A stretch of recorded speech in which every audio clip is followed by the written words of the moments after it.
Well, here it is, 9:27 in the morning, West Coast time. It's November 15th, 2023, addressing this video to my fellow classmates and professor of English 103, Critical Thinking and Literature, regarding our discussions that we had regarding the inequality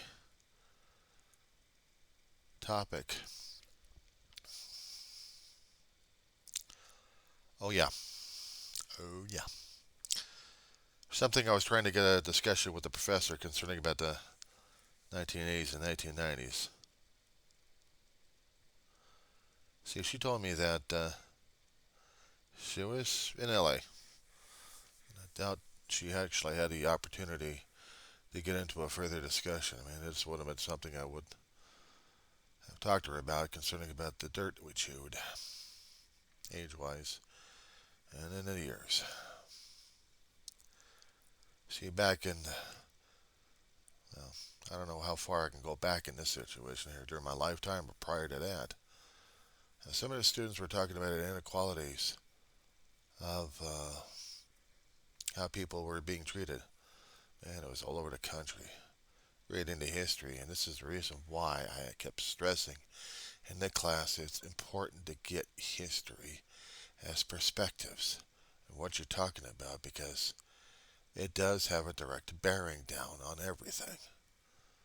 Besides the political science, which is the head games that we all play regarding our government system, it's the history, it's recorded events, it's the people's conversations, it's the discussions, it's the actions taken. They all have bearing. They all.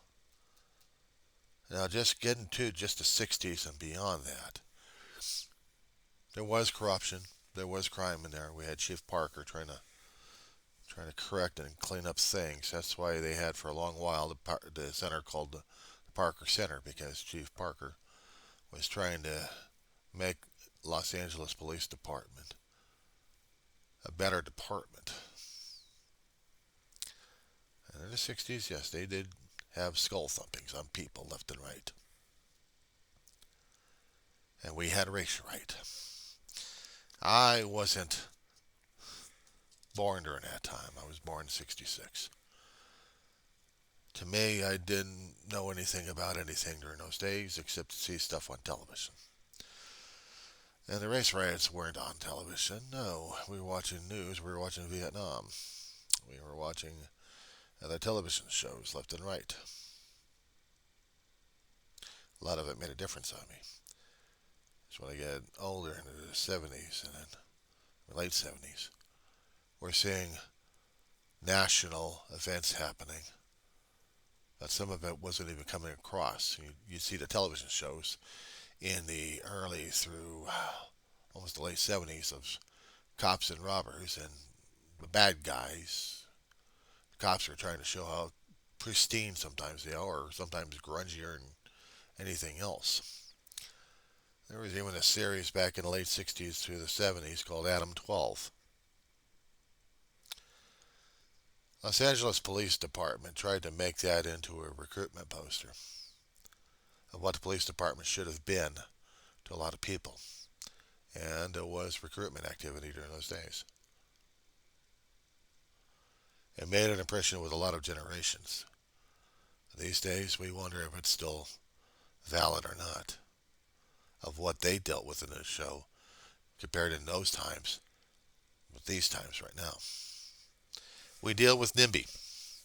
We deal with public opinion. We deal with congressional folks that we keep putting in office that seem to be having our good interest, but really we have more issues with them instead of anything else. The reason why I say politics is head games. The laws that they make, both in state and federal, affect us down here, which means either we have funding for more police officers or we have less. Or perhaps we're going to get into more controversial items such as having more guns on the street with civilians using them, and we're still losing a battle, aren't we? They're supposed to be protecting people. They're supposed to have these armed vigilantes protecting people. Not doing so well, are they? We even put armed guards, and they still don't work much, do they?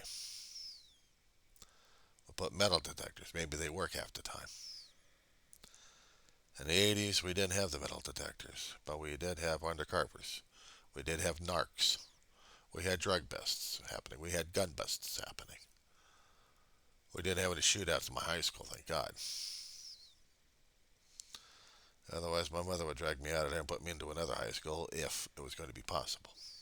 She would have.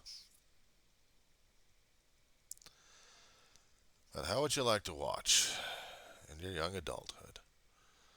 And you're looking at politicians going after each other, and you've already seen coups happening in different countries for various reasons.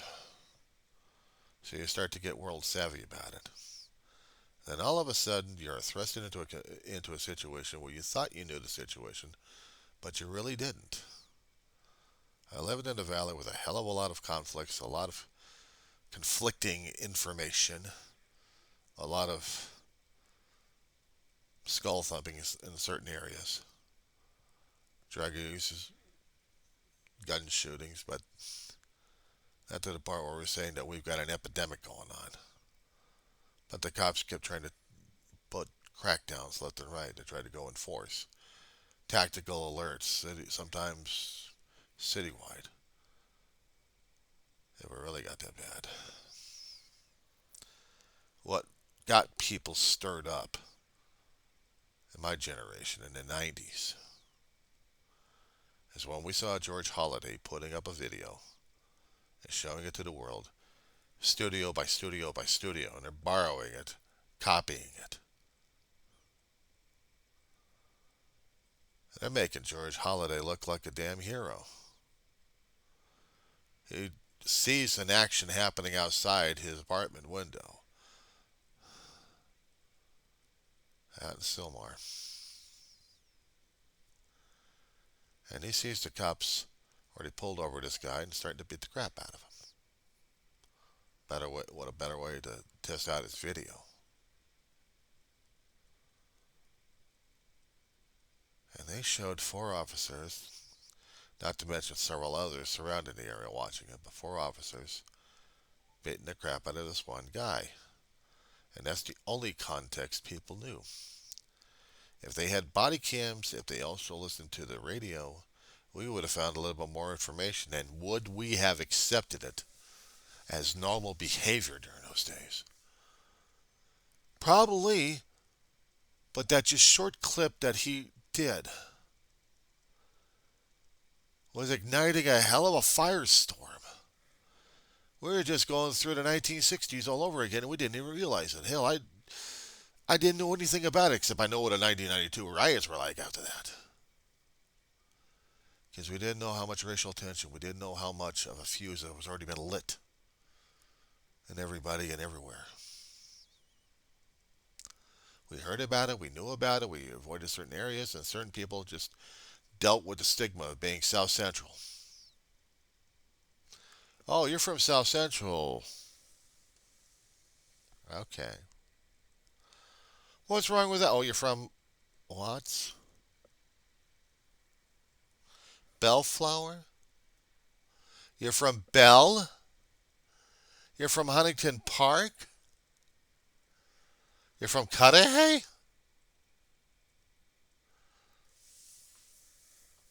I'm sorry, do I even know you? Some of those neighborhoods weren't even that bad. But because we had the stigma going on for so many decades in those areas, they couldn't get out of it. If you were living anywhere in South Central, right below the city central itself of Los Angeles, even Long Beach, what, you couldn't have been in Hollywood or West Hollywood? You couldn't have been in Eagle Rock or Burbank or Glendale. Oh, good Lord, he's from the Valley. Which area of the slum were you from anyway? Van Nuys? North Hollywood? Sepulveda, San Fernando, Arleta, oh my, no, no, no, not Pacoima. You don't tell me you're from Pacoima. Oh no, no, no, you're from Canoga Park. Talk to me about inequalities. Those names are just a few of the many neighborhoods the city of Los Angeles has. Those last several I did were in the San Fernando Valley, where I grew up in for 38 years. And we knew about it because we saw it outside our streets. Van Owen and Ethel in North Hollywood. I grew up across the street from projects, but I was in an apartment complex that actually had racial equality. Or sometimes inequality if you actually got ticked off at a neighborhood kid and then, well, a little disagreement with a fight here and there, a little blood. And then you had to go to the parents and explain things to them. And then there was a parent conference. In an apartment complex, we were held accountable, kept our tempers, but we also made friends. And then we had that friendship carry over through the school that we went to. But we also had to deal with others who didn't feel as if we were common folk. You lived in the apartments, you were in the poverty and you were in a government subsidiary. You weren't paying rent, were you? No, the government was paying you rent. You were just living there for a short time. Or maybe if you're lucky enough, you grew up in those areas. And it wasn't considered luxury either. Long strip of apartment. So if you came across the street, you came across the street. You talk about inequality that way. And there were fights. There were fights also in the junior high. Madison Junior High, there was also not much fight. In the elementary school of Coldwater, there was not that much fights that I was aware of, and I went there for about almost 4 to 5 years. Kindergarten counts. But my family had to move out into another neighborhood, as I mentioned one of them, Arleta. Arleta. Yeah, you talk about your racial disparity and your inequality. Some of the people in different areas actually did have ownership, and a few others actually had rentals. We didn't have public housing. Either you rent or you owned. And for some of those who owned, they actually had horses. They had large yards for horses. But for the others, they look at you funny if you're a different race.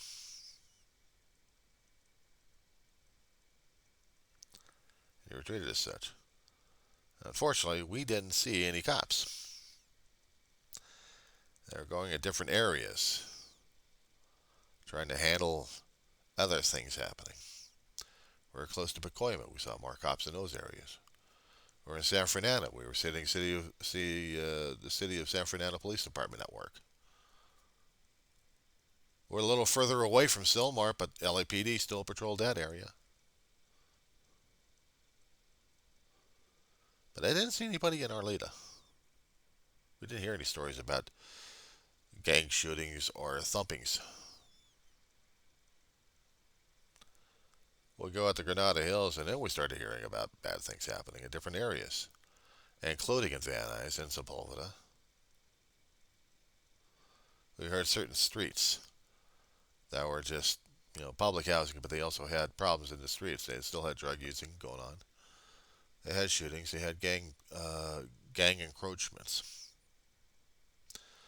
So Van Nuys and North Hollywood were very busy in those areas. Of course. Then you heard stories about Canoga Park. You heard about the issues with the gangs up in that area, expanding their territory in the Granada Hills, or even in Woodland Hills, for that matter. So yeah, there was more police presence. in certain streets, certain public venues. Armed security guards all over the damn place. Did you see any skull thumpings with the cops? No, but we saw a dead body over here or a dead body over there. But there wasn't the talk reaching the media about certain gang wars, except if certain areas got nailed, and usually South Central. But when we came down to San Fernando Valley, why was it so quiet during those days? We had NBC4 out there. ABC7 was still out in Los Angeles or Hollywood area, so was CBS. KCAL at the time, well, it used to be Channel 9. And it was Channel 11 when they were Channel 11 and not this Fox stuff. And it was also KCOP, Channel 13.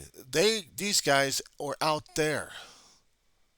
Some of them actually would encroach into the San Fernando Valley, but we didn't see too much of the Valley news like that. We'd read about it in the newspapers. And sometimes even the reporters would miss it. Or actually did, it would just got buried somewhere. About third or fourth or fifth page. Not the top portion. Unless there was going to be a major shootout or something. And then it's like, that was the attitude back then. That was the attitude back then. You would drive very carefully in certain neighborhoods because you were afraid of the inequality happening to you. Of course, we had this elitism going on. But with this elitism going on, you knew which neighborhoods to avoid. Attitude. How you were raised, how you were looked at things, and how the cops looked at you in the first place. If you did have your tags going, fine, but if you didn't have your tags, they would stop you. And it also depends whether or not you're going to be giving them lip or not. They didn't have the cameras back then. It's your word versus the cops.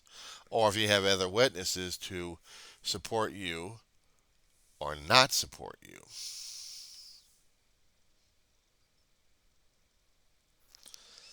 And if you're white, it didn't bother you as much.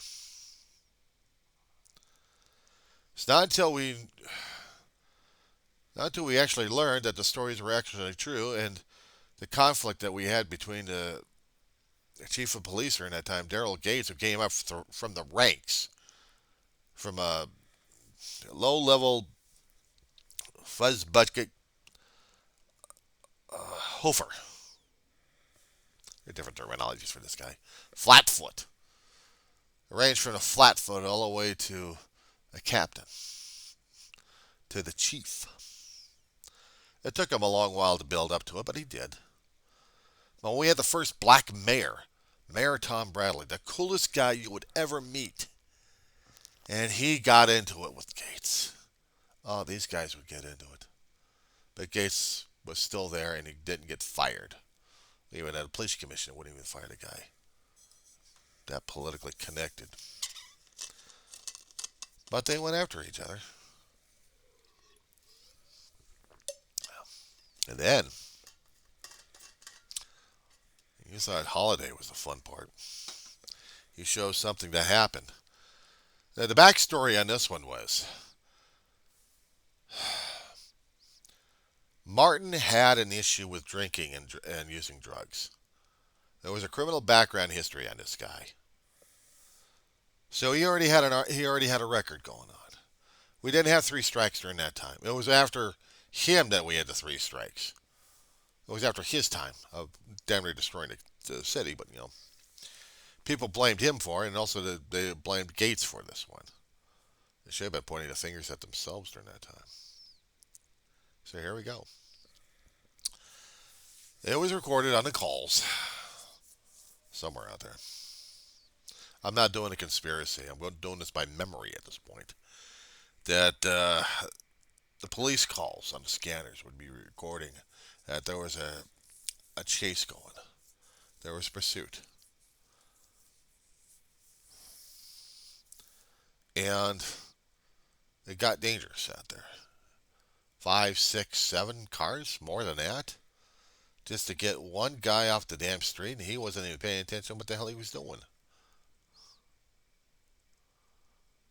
And then they pull him over in the Stillmar, right in front of Holiday's apartment. and them being hyped up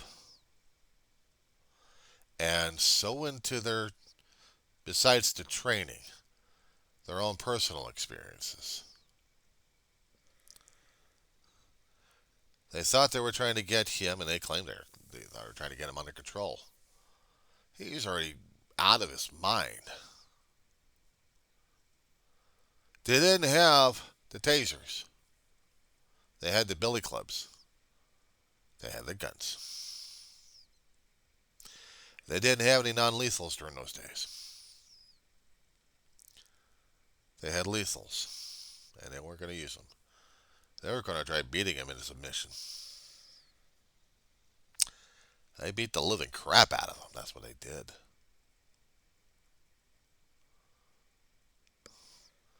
They depended upon their police training, according to all the counts and reports that they put into the court records. Well, where does the training come from? Police Academy, and who approves it? See, they have to go through approval. Beyond the Police Academy, you got your division commanders out there. You have your area commanders, and you have the chief. You have the chain of command. Everything goes up to the top. He's got to approve every damn thing. And if he's under the same mindset that these cops were, it's no wonder we had the riots in '92. When this topic was being talked about and we were getting into some of the names out there, that's when King was coming out of my head. I'm saying another name, but King was the one I was remembering. And I was trying to get the name of George, not Floyd, but George, oh good Lord, Holiday out of my mind and out of my mouth here. I was doing some Googling on this one just to make sure I had the information right. So I went to the BBC website and I got the information. That's why I included the link in there. I mean, I could have done a wiki on that one, but I prefer something a little bit more valid.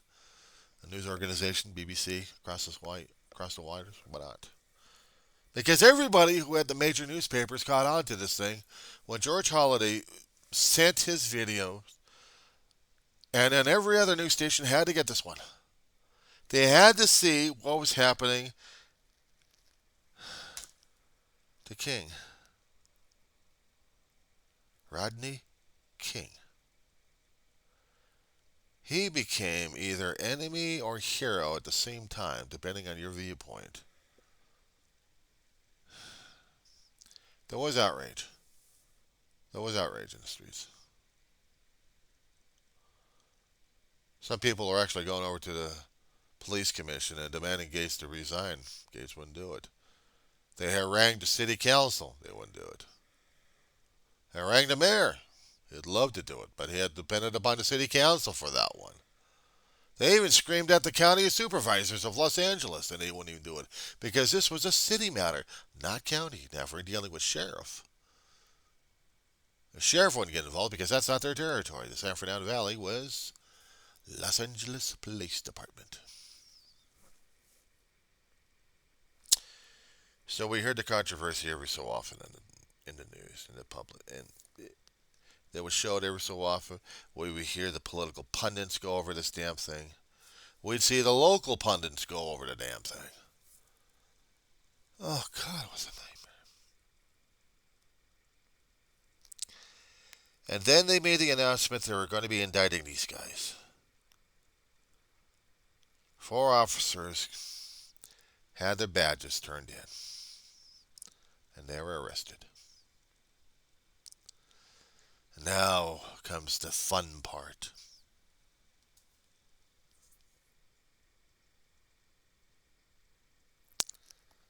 Now comes the fun part. I've already seen this. I've seen the video so many damn times, I got oversaturated with the damn thing. But as a young man, it didn't hit me hard. Not like now. Now I remember the damn consequences. I remember what happened. I'm still rattled. It's called PTSD, boys and girls. It's nasty, I'll tell you. Some things traumatic stick with you.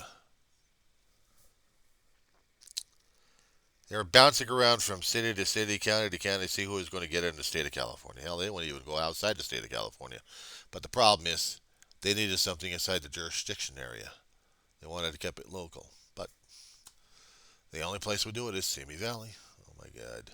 No, no, no, no, not Simi, not Simi. No, no, no, no, no, no, no, no, no. There were stories, whether or not it was confirmed or not, that law enforcement of city and county resided in there during those days. They didn't want to reside in their territory. Are you kidding me? Would they want to put their families in danger from all the lunatics they had to keep locking up and keep leaving the system?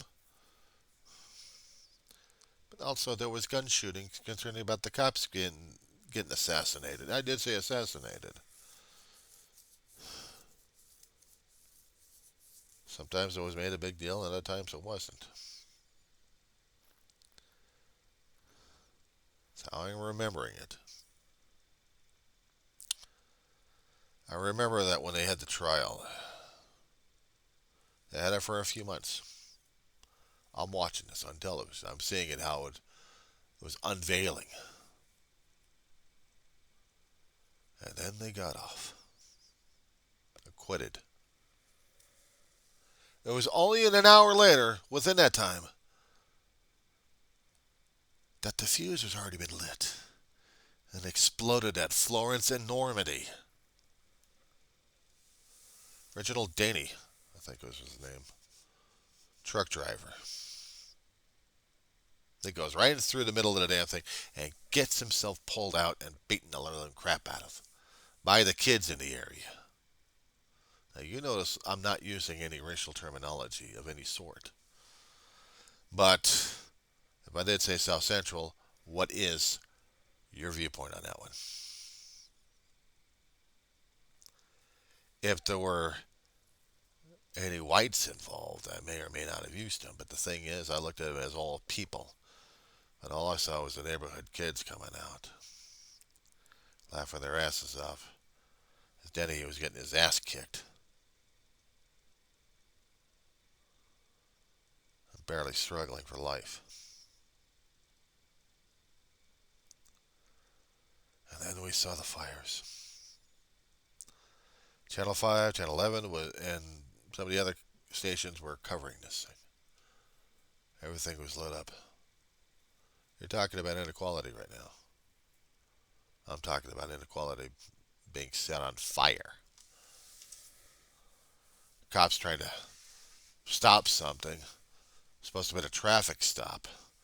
But with all that emotion and all that formal training in there to beat the crap out of people. Especially when they're hyped up. When they're drugged out. When they're drunk out of their minds. And all they could do is just beat the shit out of people left and right. You imagine how many hospital reports there were back then? And all the other hospitals in the area? Yep. It was terrifying to see your neighborhood under threat. They did a citywide tactical alert. Every division, every officer, you get your asses back to where you're supposed to be assigned, and then you hold the fort. They weren't going to lose any stations, but they could afford to lose neighborhoods. Fire department were under siege during those days by neighbors pissed off about the whole Rodney King situation. We had store owners coming out with guns, and they're popping them off in the street as warning shots, trying to protect their places before they got torched or raided. We had National Guardsmen out there with no clips available. No loaded clips anyway. Racial inequality? Justice? People kept questioning for a long time.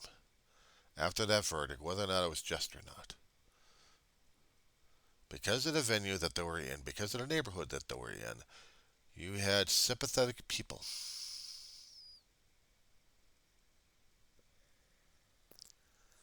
Nobody wanted to touch the hot potato, but Simi Valley did. Because they had sympathetic people. It touched stuff of rage. The inequality of the races in law enforcement exploded. Not to mention on everybody else for that matter. My brother had been working for a short time at a petroleum company, refinery actually. Small operation, but still in the south central area. And he was harangued by several law enforcement agencies, including National Guard and federal. Simply put, he was smoking outside the property. And in that area, they had overlap on jurisdictions. The arguments that would come up even after that with Gates, I mean, they wanted Gates' resignation, and we got it. But we also had Mayor Bradley terming out. Well, I miss that guy. I really miss that guy. I wish I had met him. My brother had the opportunity of meeting him. He told me how nice he was, how neat he was. He was a real everyday guy. Didn't matter if he was the first blacker guy or not. He was cool. My brother was hip. My brother loved this guy. So I didn't have any issues with Mayor Bradley. But when it came down for Gates, a ramrod of a cop, yeah, I had an issue with this asshole. I really did. He made me feel like he was an authoritative bully half the time. He's trying to keep peace and order with all the chaos happening in and out of the city. But he did it with a billy club. Then he had Chief Willie Williams replacing him. A politician. Not necessarily a cop, but a politician. Even things got battled. They still needed to get a police commission on that guy. And let's see, who else did they get? Bratton. Bratton from back east. Bratton used to be a transit cop in New York. At least he was help cleaning up Los Angeles to the best he could.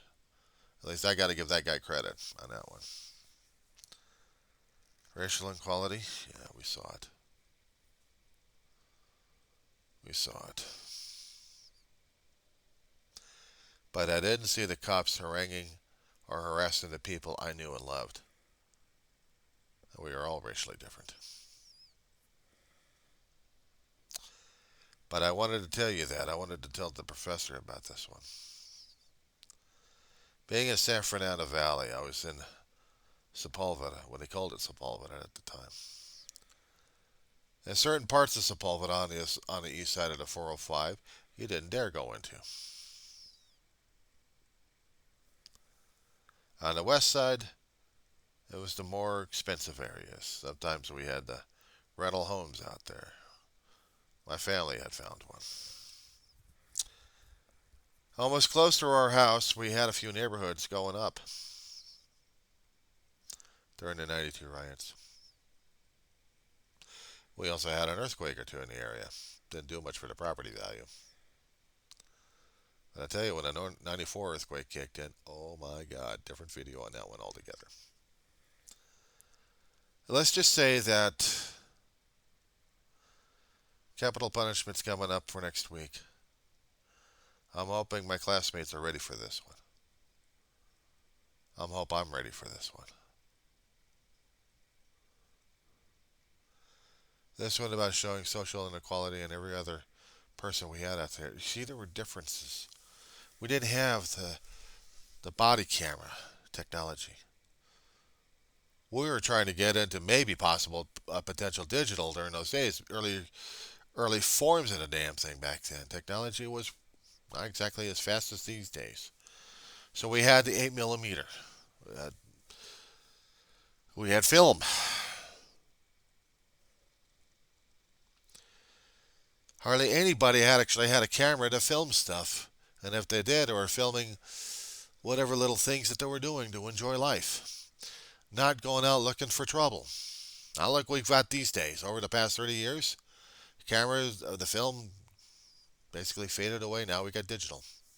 We got digital everywhere. There's always context and perspective changing. These are the things we still need to grow up and learn. Because everything going on around you, oy vey, boys and girls, oy vey, we're in for it.